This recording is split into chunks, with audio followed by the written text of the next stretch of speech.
اور جو عورت کی یا بیوی کی گستاخی پر بے ادبی پہ صبر کرے، دو باتیں پیش کر کے بات پوری کر رہا ہوں۔ بہت بڑا نام ہے ولایت کی دنیا میں۔ السلام علیکم، آپ سب خیریت سے ہیں؟ اس ویڈیو کو زیادہ سے زیادہ شیئر کریں۔ ولایت کی دنیا میں آج کل طلاق بہت ہو رہی، سالن میں نمک زیادہ ہوا تو طلاق،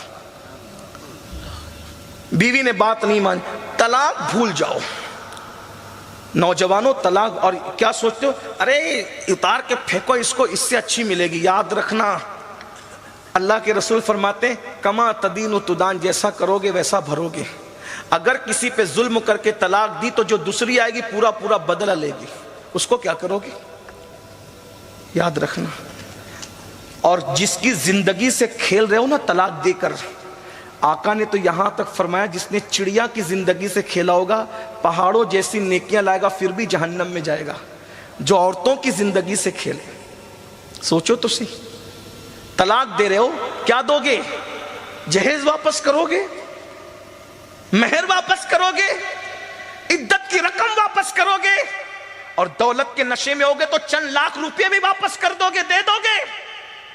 رقم پر لوگوں کی آبرو کو تولنے والوں یاد رکھنا، سب کچھ لوٹاؤ گے، کیا اس کا شباب جو تم نے چوسا ہے کیا وہ شباب بھی لوٹا سکو گے؟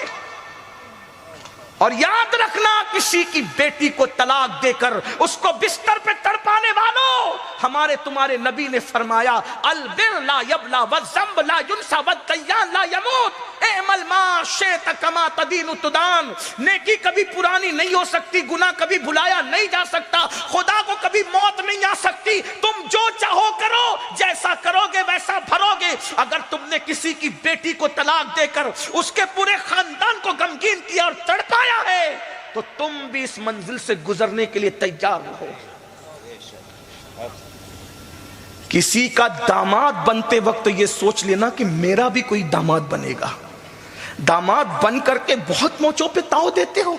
کسی کا شوہر بننے سے پہلے یہ بھی سوچنا کہ میں بھی بیٹی کا باپ بنوں گا اور میرا بھی کوئی داماد ہوگا۔ کھیل بنا رکھا ہے، سب تماشا بنا رکھا ہے۔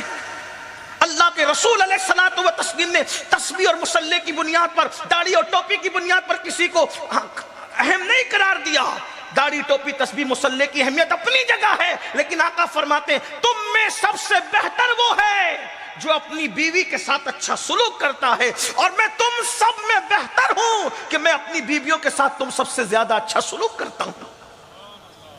غور کیجئے، ایک ہستی ہے ولایت کی دنیا میں، بہت بڑا نام ہے، سیدی احمد کبیر رفائی۔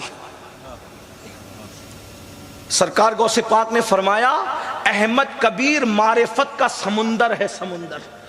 غوث پاک جس کو معرفت کا سمندر کہہ دے وہ کیا ہستی ہوگی۔ اور پھر ہمارے مسلک میں تو یہ بات بالکل مشہور ہے، بار بار آپ نے سنا ہوگا علماء سے کہ جب مدینہ منورہ جا کر کے آقا کے مواجہ میں پہنچ کر کہا السلام علیکہ یا جدی، تو قبر انور سے جواب آیا وعلیکہ السلام یا ولدی، اے میرے بیٹے تجھ پہ بھی۔ تو کہا حضور مصافحہ کرنا چاہتا ہوں، تو ہمارے بزرگوں نے فرمایا احمد کبیر رفائی کے لیے حضور نے اپنے ہاتھ قبر انور سے باہر نکال دی۔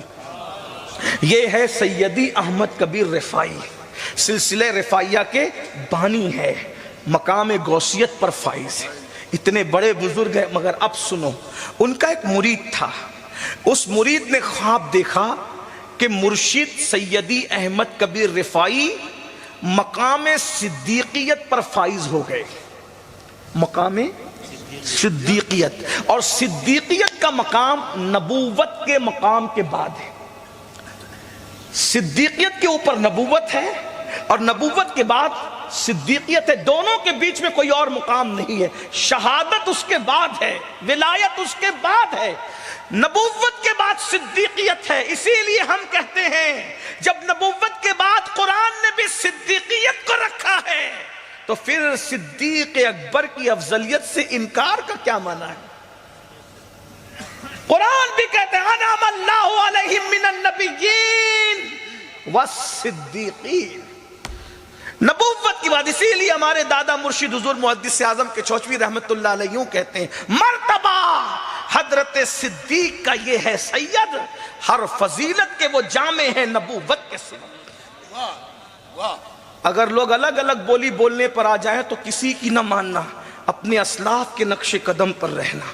یہ میرا عنوان نہیں ہے، لیکن بات میں نے اشارے میں عرض کر دی۔ کوئی بھی بولنے کے لیے آئے تو اس کو تولو اسلاف کی بولی پر، جس کی بولی اسلاف کی بولی سے ملتی ہے اسی کو قبول کرو، اور جس کی بولی اسلاف کی بولی سے نہیں ملتی اس کی گفتگو کو دیوار پہ مار دو، کیونکہ ہمارا مسلک ہے تیرے غلاموں کا نقش قدم ہے رائے خدا، وہ کیا بہک سکے جو یہ سراغ لے کے چلے۔ نئی نئی بات لانے والوں کو ہم کیا قبول کریں؟ اسلاف تو کہہ چکے، جو کہنا تھا کہہ چکے اسلاف۔ بہرحال تو مرید نے دیکھا کہ پیر صاحب مقام صدیقیت پر فائز ہے، صدیقیت کا مقام، لیکن مرید کی ہمت نہیں ہوئی کہ پیر کو اپنا خواب بیان کر سکے۔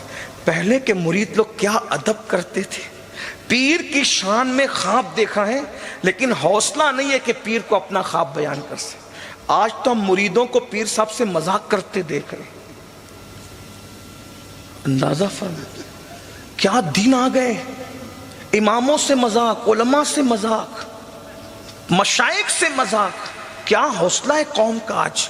بہرحال لیکن وہ پیر بھی کون تھا، ہائے ہائے ہائے، جسے دنیا احمد کبیر رفاعی کہتی ہے۔ کیا تربیت تھی ان لوگوں کی، جو پیروں کا اتنا ادب کرتے ہو، رسول اللہ کا کتنا ادب کرتے ہیں۔ ہمت نہیں ہوئی کہ پیر کو بیان کر سکے کہ میں نے خواب دیکھا، نہیں بیان کر سکا۔ ایک دن وہ خانقاہ میں آیا تو دور سے ایک منظر دیکھا اس نے۔ خانقاہ میں یہ منظر کیا کہ کوئی نہیں ہے خانقاہ میں، حالانکہ حضرت کی خانقاہ میں ہزاروں لوگ آتے تھے واعظ سننے کے لیے، ہزاروں کی تعداد میں۔ حضرت کا بہت بڑے واعظ تھے آپ اپنے زمانے کے، ہزاروں لوگ واعظ سنتے تھے۔ آج انٹرنیٹ پر چند ہزار لوگ کسی کو دیکھ لیتے تو زمین پہ قدم نہیں رکتے ہمارے، لیکن ہمارے بزرگوں کو بغیر انٹرنیٹ کے اس زمانے میں ہزاروں لوگ سنا کرتے تھے۔ یہ ہمارے بزرگ لوگ تھے، ہم ان کے پیچھے ہر اعتبار سے پیچھے۔ اللہ کرے ہمیں ان کے خیرات مل جائے، ان کا صدقہ مل جائے۔ تو سیدی احمد کبیر رفاعی رضی اللہ تعالیٰ عنہ کی خانقاہ، اتفاق ہے کوئی نہیں ہے، ایک خاتون ہے جو سیدی احمد کبیر رفاعی کو مار رہی ہے، اور آپ نے اپنی گردن جھکا لی ہے۔ ام عبیدہ میں یہ کون کر سکتا تھا؟ خانقاہ ام عبیدہ میں یہ کون، کس کی ہمت تھی جس سے ملاقات کے لیے خضر علیہ السلام تشریف لائیں، جن کے لیے حضور کے ہاتھ قبر انور سے باہر آ جائیں، جن کے لیے رسول اللہ کا سلام آئے قبر انور سے، اس کے لیے ہمت کون کر سکتا؟ مرید رک گیا، قدم ٹھہر گئے، ہمت نہیں ہوئی کوئی آگے بڑھنے کی، لیکن دیکھتا رہا کہ حضرت کے ساتھ یہ ہو رہا ہے۔ حضرت خاموش صابر اور شاکر بنے کھڑے ہیں۔ مارنے والی مار کر چلی گئی، اور جب خون وغیرہ گردن سے نکلنے لگا، جسم زخمی ہو گیا، جب وہ چلی گئی تو مرید آیا اور آنے کے بعد عرض کیا حضور اگر میں صحیح پہچان سکا ہوں تو جو آپ کی شان میں بے ادبی کر رہی تھی کیا وہ میری پیرانی امی نہ تھی؟ پیرانی امی نہ تھی وہ؟